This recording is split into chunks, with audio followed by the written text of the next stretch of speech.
Ketika Tuhan Yesus mengetahui bahwa orang-orang Farisi telah mendengar bahwa ia memperoleh dan membaptis murid lebih banyak daripada Yohanes, meskipun Yesus sendiri tidak membaptis melainkan murid-muridnya, ia pun meninggalkan Yudea dan kembali lagi ke Galilea. Ia harus melintasi daerah Samaria. Maka sampailah ia ke sebuah kota di Samaria yang bernama Sykhar, dekat tanah yang diberikan Yakub dahulu kepada anaknya Yusuf. Di situ terdapat sumur Yakub. Yesus sangat letih oleh perjalanan, karena itu ia duduk di pinggir sumur itu. Hari kira-kira pukul 12. Maka datanglah seorang perempuan Samaria hendak menimba air. Kata Yesus kepadanya, "Berilah aku minum," sebab murid-muridnya telah pergi ke kota membeli makanan. Maka kata perempuan Samaria itu kepadanya, "Masakan engkau seorang Yahudi minta minum kepadaku, seorang Samaria?" Sebab orang Yahudi tidak bergaul dengan orang Samaria. Jawab Yesus kepadanya, "Jikalau engkau tahu tentang karunia Allah dan siapakah dia yang berkata kepadamu, 'Berilah aku minum,' niscaya engkau telah meminta kepadanya dan ia telah memberikan kepadamu air hidup." Kata perempuan itu kepadanya, "Tuhan, engkau tidak punya timba dan sumur ini amat dalam. Dari manakah engkau memperoleh air hidup itu? Adakah engkau lebih besar daripada bapa kami Yakub yang memberikan sumur ini kepada kami dan yang telah minum sendiri dari dalamnya, ia serta anak-anaknya dan ternaknya?" Jawab Yesus kepadanya, "Barang siapa minum air ini, ia akan haus lagi. Tetapi barang siapa minum air yang akan kuberikan kepadanya, ia tidak akan haus untuk selama-lamanya. Sebaliknya, air yang akan kuberikan kepadanya akan menjadi mata air di dalam dirinya, yang terus-menerus memancar sampai kepada hidup yang kekal." Kata perempuan itu kepadanya, "Tuhan, berikanlah aku air itu, supaya aku tidak haus dan tidak usah datang lagi ke sini untuk menimba air." Kata Yesus kepadanya, "Pergilah, panggillah suamimu dan datang ke sini." Kata perempuan itu, "Aku tidak mempunyai suami." Kata Yesus kepadanya, "Tepat katamu bahwa engkau tidak mempunyai suami, sebab engkau sudah mempunyai 5 suami dan yang ada sekarang padamu bukanlah suamimu. Dalam hal ini engkau berkata benar." Kata perempuan itu kepadanya, "Tuhan, nyata sekarang padaku bahwa engkau seorang nabi." Amin. Amin. Mari kita mengakui iman kita, Yesus adalah Kristus, anak Allah yang hidup. Yesus adalah Kristus, anak Allah yang hidup. Mari kita saling memberi salam, ingatlah Kristus. Kristus. Amin. Judul khotbah hari ini adalah hadiah Allah. Bacaan hari ini diambil dari Yohanes 4 ayat 1 sampai dengan 19. Hari ini perjalanan misi singkat menuju Kupang Indonesia dimulai. Setelah ibadah ini selesai, tim misi Yewon yang berjumlah 28 orang akan berangkat untuk memberitakan Kristus sebagai hadiah Allah bagi WNI di Kupang Indonesia. Ditambah dengan 6 orang dari tim Bali yang akan bergabung di Bali, total ada 34 pengintai iman yang akan menginjakkan kaki di tanah Kupang. Tema misi trimnya adalah kamu akan menyeberang dan mendudukinya. Kita menyeberang menuju Kupang dengan mata iman, percaya bahwa Kupang adalah tanah perjanjian yang telah dijanjikan Allah kepada kita, dan yakin bahwa firman-Nya akan pasti digenapi.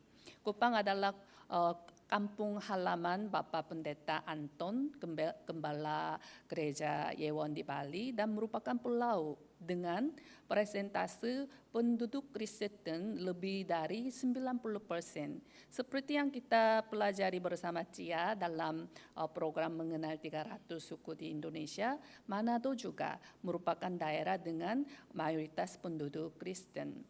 Selain itu, Nias, Ambon, Soe, Sumba, dan Wamena juga termasuk pulau-pulau yang banyak penduduk Kristennya. Namun, sebagian besar daerah-daerah ini berada dalam kondisi ekonomi yang miskin dan lingkungan yang serba kekurangan. Walaupun konstitusi Indonesia menjamin kebebasan beragama, pada kenyataannya Kristen tetap menjadi agama minoritas yang sering menghadapi diskriminasi yang tidak terlihat. Pulau-pulau Kristen seperti Kupang secara geografis jauh dari ibu kota Jakarta, dan Kupang mendapatkan perhatian kurang mendapatkan perhatian serta kebijakan dari pemerintah pusat. Karena alasan inilah daerah-daerah ini menjadi lokasi bagi berbagai program bantuan internasional dari negara seperti Australia, Jepang, dan Korea Selatan. Meskipun secara lahiriah disebut sebagai pulau Kristen, pada kenyataannya iman mereka sudah banyak bercampur dengan kepercayaan adat, penyembahan leluhur, tradisi, santet, dan guna-guna sehingga kehilangan kemurnian Injil. Khususnya Kupang masih dikuasai oleh budaya perbudakan, kecanduan alkohol, judi, narkoba, ketergantungan pada ramalan dan dukun. Kemiskinan dan rendahnya pendidikannya membuat generasi berikutnya muda rentan terhadap masalah narkoba dan kecanduan serta tetap bergantung pada budaya penyembahan berhala dan iman yang bersifat pelarian dari kenyataan. Dalam bacaan hari ini kita melihat peristiwa di mana seorang perempuan Samaria yang dikucilkan secara sosial bertemu dengan Yesus. Perempuan itu datang ke sumur untuk mengambil air, menghindari pandangan orang, dan Yesuslah terlebih dahulu menyapanya. Samaria adalah wilayah yang diremehkan dan dihinakan oleh orang Yahudi. Tetapi Yesus pergi ke sana karena ia datang untuk semua orang, bukan hanya orang Yahudi. Perempuan ini kemudian menjadi pintu masuk bagi pemberitaan Injil di seluruh wilayah Samaria melalui pelayanan diakon Filipus. Dalam Kisah Para Rasul 8 ayat 5, Filipus pergi ke suatu kota di Samaria dan memberitakan Mesias kepada orang-orang di situ. Kisah Para Rasul 9 ayat 31, seluruh Yudea, Galilea, dan Samaria berada dalam keadaan damai. Jemaat itu dibangun dan hidup dalam takut akan Tuhan. Jumlahnya makin bertambah besar oleh pertolongan dan penghiburan Roh Kudus. Demikian juga sekalipun Kupang saat ini adalah daerah yang kurang diperhatikan dan kurang dikenal, kami percaya bahwa melalui satu orang yang memberitakan Yesus Kristus di sana, gereja akan berdiri teguh. Murid-murid Kristus yang tidak dipengaruhi perdukunan atau okultisme, sinkretisme akan dibangun dan pengaruh Injil akan mengalir. Pemulihan dan kesembuhan rohani akan dimulai dan jumlah orang percaya yang sejati makin bertambah besar setiap hari. Mari kita berdoa bersama agar umat Allah di Kupang membuang semua berhala yang mereka tinggikan lebih dari Allah dan berbalik kepadanya. Satu orang, satu gereja itu akan menjadi percikan api yang akan menyebarkan Injil. Bukan hanya di Kupang tetapi juga dari Sabang sampai ke Merauke di seluruh pelosok Indonesia hingga ke ujung bumi. Kabar baik yang sejati hanya Yesus Kristus adalah satu-satunya karunia Allah yang dapat menyelamatkan tanah itu. Saya berdoa seluruh jemaat dalam kebaktian bahasa Indonesia dapat menyaksikan penggenapan perjanjian sebagai misionaris Indonesia. Perjanjian untuk Tuhan untuk tahun 2025, Tuhan akan memberikan tanah negeri itu kepada kita. Untuk tim misi Kupang, kamu akan menyeberang dan mendudukinya. Dan untuk hari ini hadiah Allah. Pokok bahasan yang pertama adalah air hidup yang kekal.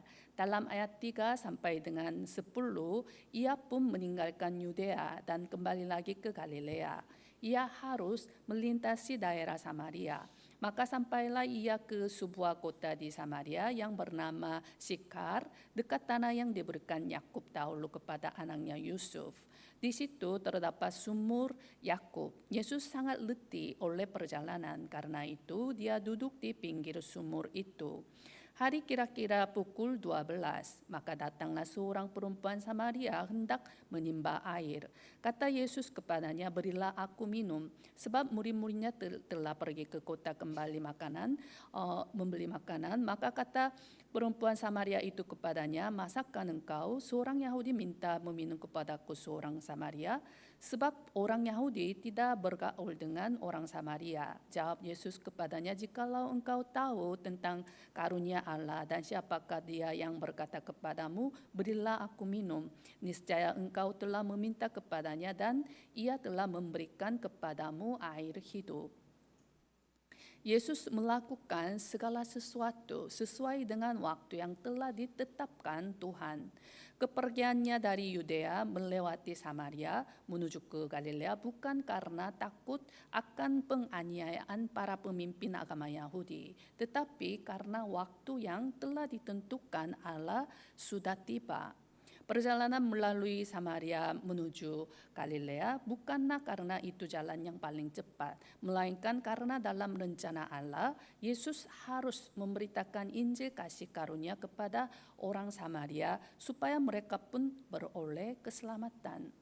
Pada waktu itu orang Yahudi memandang rendah orang Samaria sehingga mereka menghindari kontak dengan mereka, bahkan memilih memutar jauh untuk melewati jalur lain. Namun Yesus tidak melihat apa yang di depan mata. Ia tidak memiliki prasangka terhadap bangsa manapun atau status sosial siapapun. Yesuslah yang terlebih dahulu menyapa perempuan Samaria dan bahkan meminta untuk menggunakan timba air yang dimilikinya. Bagi perempuan Samaria, tindakan ini sulit mengerti. Namun Yesus datang untuk mencari dan menyelamatkan semua yang hilang. Dalam Lukas 19 ayat 10, sebab anak manusia datang untuk mencari dan menyelamatkan yang hilang. Allah menghendaki supaya semua orang diselamatkan. Bagi Yesus tidak ada satupun jiwa yang dikecualikan. Semua berharga dan bernilai di mata Tuhan. Standar Allah adalah bahwa satu jiwa lebih berharga daripada seluruh dunia. Dalam Matius 16 ayat 26, apa gunanya seorang memperoleh seluruh dunia tetapi kehilangan nyawanya? Dan apakah yang dapat diberikannya sebagai ganti nyawanya? Namun perempuan Samaria itu meskipun telah bertemu Yesus, sama sekali tidak menyadari bahwa pribadi yang sedang berbicara dengannya adalah Mesias. Perempuan ini hanya mengira Yesus adalah seorang rabi Yahudi dan sama sekali tidak terpikir olehnya bahwa dia adalah Kristus. Mengenal hakikat Yesus sebagai Kristus bukanlah hal yang mudah. Bahkan ke-12 muridnya membutuhkan waktu yang lama untuk mengerti siapa Yesus sebenarnya. Dalam Matius 16 ayat 16, engkaulah adalah Mesias, anak Allah yang hidup. Ketika murid-murid mengaku seperti ini, Yesus menegaskan bahwa hanya karena Allah yang menyatakannya, seseorang dapat memiliki pengakuan seperti ini. Banyak orang bertemu Yesus, mendengar ajarannya dan melihat mujizatnya, namun tidak sungguh-sungguh menyadari bahwa Yesus adalah Mesias. Mereka menilai Yesus dari penampilan luar. Mereka mengharapkan Mesias yang berpenampilan seperti raja dengan jubah berkilau, bukan tukang kayu yang sederhana. Alasan yang lebih mendasar adalah karena mereka adalah anak-anak iblis. Dalam Yohanes 8 ayat 44, iblislah yang menjadi bapamu dan kamu ingin melakukan keinginan-keinginan bapamu. Ia adalah pembunuh manusia sejak semula dan tidak hidup dalam kebenaran. Sebab di dalam dia tidak ada kebenaran. Apabila ia berkata dusta, ia berkata atas kehendaknya sendiri. Sebab ia adalah pendusta dan bapa segala dusta. Dimanapun Yesus pergi, orang banyak berbondong-bondong mengikutinya karena mendengar kabar tentang dia. Namun hanya sedikit yang benar-benar mengenal Kristus. Yang mereka temui bukanlah Kristus Mesias, melainkan Yesus sebagai seorang manusia yang melakukan hal-hal ajaib. Hari ini pun di gereja ada banyak orang yang datang karena tertarik pada kebesaran Yesus.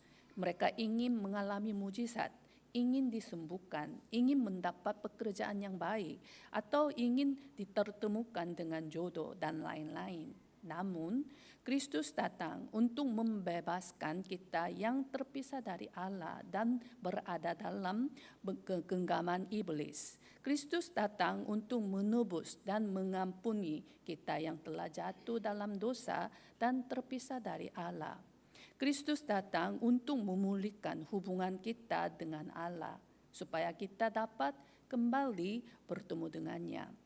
Kristus datang supaya dengan percaya kepadanya kita menjadi anak-anak Allah dan hidup di dalamnya. Dipulihkan untuk hidup sesuai dengan tujuan semula ketika manusia diciptakan. Ia datang supaya hubungan kita dengan Allah Tritunggal dipulihkan dan kita tidak lagi hidup sebagai anak-anak iblis, melainkan sebagai anak-anak Allah. Saya berdoa agar setiap jemaat kebaktian bahasa Indonesia dapat bertemu, menikmati, dan memberitakan Kristus air hidup yang memuaskan dahaya jiwa kita, sang air hidup yang kekal. Pokok bahasan yang kedua adalah hidup yang kekal. Dalam ayat 13 sampai dengan 14, jawab Yesus kepadanya, barang siapa minum air ini, ia akan haus lagi. Tetapi barang siapa minum air yang akan kuberikan kepadanya, ia tidak akan haus untuk selama-lamanya. Sebaliknya, air yang akan kuberikan kepadanya akan menjadi mata air di dalam dirinya, yang terus-menerus memancar sampai kepada hidup yang kekal. Orang yang sudah bertemu Yesus, namun tidak mengenal bahwa dia adalah Kristus, tetap akan merasa haus walaupun sudah minum. Yesus mengasihi setiap orang tanpa terkecuali dan ia menghendaki semua orang diselamatkan. Apa itu keselamatan? Keselamatan adalah hidup bersama Allah, pemulihan hubungan dengan Allah. Bagi kita yang telah meninggalkan Allah, pribadi yang meruntuhkan tembok pemisah supaya kita bisa kembali bertemu dengan Allah adalah Kristus. Haus karena tidak bertemu Allah seringkali kita salah pahami sebagai haus karena hal-hal duniawi belum tercapai. Kita berpikir kalau aku punya lebih banyak uang, kalau aku menikah, kalau aku punya pekerjaan yang baik, kalau aku belajar sampai meraih gelar dokter, maka haus itu akan hilang. Tanpa disadari kita mencari solusi di tempat lain, padahal yang kita butuhkan adalah bertemu dengan Allah. Filsuf Prancis bernama Pascal berkata seperti ini, Allah telah menaruh di dalam hati setiap orang suatu ruang kosong yang tidak dapat diisi oleh apapun di dunia ini. Hanya dapat diisi oleh Allah melalui Yesus Kristus. Segala sesuatu di dunia hanya memberi kepuasan sementara, fana. Kita terus mengejarnya tetapi tetap merasa haus. Namun apa yang Yesus berikan menyelesaikan masalah hidup yang paling mendasar sehingga sekali saja menerimanya sudah cukup untuk selama-lamanya. Sungguh menakjubkan bahwa haus rohani manusia yang tidak dapat diisi oleh apapun di dunia ini dapat dihilangkan sekali untuk selamanya oleh Yesus Kristus. Pengorbanan Yesus di kayu salib mengubah status semua orang yang percaya kepadanya dari seorang berdosa menjadi anak-anak Allah. Dan di dalam persekutuan dengan Allah kita menerima sukacita, damai sejahtera, dan kepuasan sejati yang tidak dapat diberikan oleh dunia. Inilah pemulihan kembali gambar Allah, rupa Allah sebagaimana manusia diciptakan pada awalnya. Dalam Yohanes pasal 1 ayat 12, tetapi semua orang yang menerimanya diberinya kuasa supaya menjadi anak-anak Allah, yaitu mereka yang percaya dalam namanya. Dalam Yohanes 14 ayat 27, damai sejahtera ku tinggalkan bagimu, damai sejahtera ku berikan kepadamu. Dan apa yang kuberikan tidak seperti yang diberikan oleh dunia kepadamu. Janganlah gelisah dan gentar hatimu. Dalam Yohanes 15 ayat 11, semuanya itu kukatakan kepadamu supaya sukacitaku ada di dalam kamu dan sukacitamu menjadi penuh. Kebebasan dari dosa, kebebasan dari kuasa iblis, dan kebebasan dari maut hanya dapat diperoleh melalui Yesus Kristus. Saya berdoa agar seluruh jemaat kebaktian bahasa Indonesia di Gereja Yewon dapat memulihkan gambar Allah, rupa Allah melalui Yesus Kristus. Menikmati berkat yang bersama dengan Allah, berkat hidup yang kekal, berkat kebebasan serta hidup sebagai misionaris yang memberitakan berkat-berkat ini. Sebagai kesimpulan, perempuan Samaria itu mengakui bahwa ia pernah memiliki 5 suami. Ia memiliki masa lalu yang memalukan. Karena itu dia dihina dan direndahkan oleh orang Yahudi. Namun, Yesus tidak memalingkan wajahnya darinya.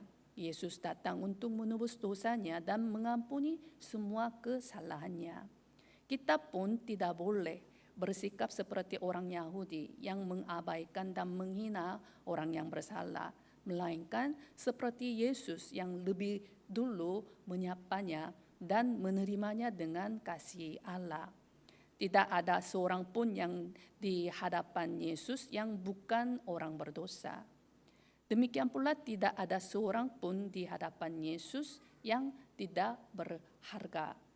Ada sebuah cerita lucu. Bola-bola sedang memilih siapa yang akan menjadi ketua di antara mereka. Bola basket berkata, aku yang paling besar, jadi akulah ketuanya. Bola sepak berkata, aku punya banyak teknik, jadi akulah ketuanya. Bola golf berkata, aku yang paling keras, jadi akulah ketuanya. Lalu bola bisbol berkata, kalian tidak melihat bekas jahitan di tubuhku? Ini adalah bekas luka yang sudah kulewati dan kukalahkan, luka yang penuh kemuliaan. Artinya bola bisbola yang menjadi ketua. Luka-luka kita di dalam Allah akan menjadi kesaksian yang mulia. Kita tidak perlu malu akan luka-luka kita yang alami. Kita sudah diampuni dan luka-luka itu justru akan menjadi bahan untuk menyelamatkan orang lain. Saya berdoa agar semua jemaat kebaktian bahasa Indonesia di Gereja Yewon dapat mengalami Allah yang mengampuni dan menyembuhkan kita, Allah yang membalut luka-luka kita dan menjadi murid Kristus yang menerima serta membagikan kasih Allah dan hadiah Allah. Mari kita berdoa. Kami bersyukur kepada Allah yang mengasihi kami dan telah mengutus Yesus Kristus bagi kami. Allah yang menghargai setiap orang tanpa terkecuali, tolonglah kami agar tidak menilai dan menghakimi satu sama lain dengan mata jasmani. Biarlah kami dapat memenuhi setiap orang yang kami jumpai seolah-olah kami sedang bertemu dengan Yesus sendiri. Yesus yang datang ke dunia untuk menyelamatkan orang berdosa, pergi kemanapun kakinya, melangkah untuk memberitakan Injil kepada siapa saja. Dia tidak meremehkan siapapun dan pergi kemanapun yang membutuhkan Injil. Hari ini kiranya engkau memakai tim misi yang pergi ke Kupang dan juga semua yang tinggal di Korea untuk hidup sebagai seorang misionaris. Mampukan kami untuk memberitakan Injil kepada orang Indonesia yang ada di Korea serta di keluarga kami, di tempat kerja kami dan dalam studi kami, dalam setiap pertemuan yang engkau berikan. Kami percaya bahwa Injil yang tidak terbelenggu dapat bekerja sama keluarnya melampaui ruang dan waktu. Kami telah menerima Kristus, anugerah Allah, karunia Allah secara cuma-cuma. Maka biarlah kami juga memberikannya tanpa syarat dan tanpa menahan apapun hidup di dalam berkat itu. Dari Sabang sampai ke Merauke, kami percaya bahwa setiap janji Allah pasti digenapi.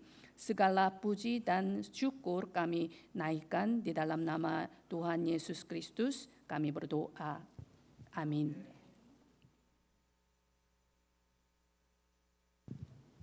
Sekarang saatnya waktu pengumuman gereja. Mari kita berdoa untuk menjadi saksi penggenapan firman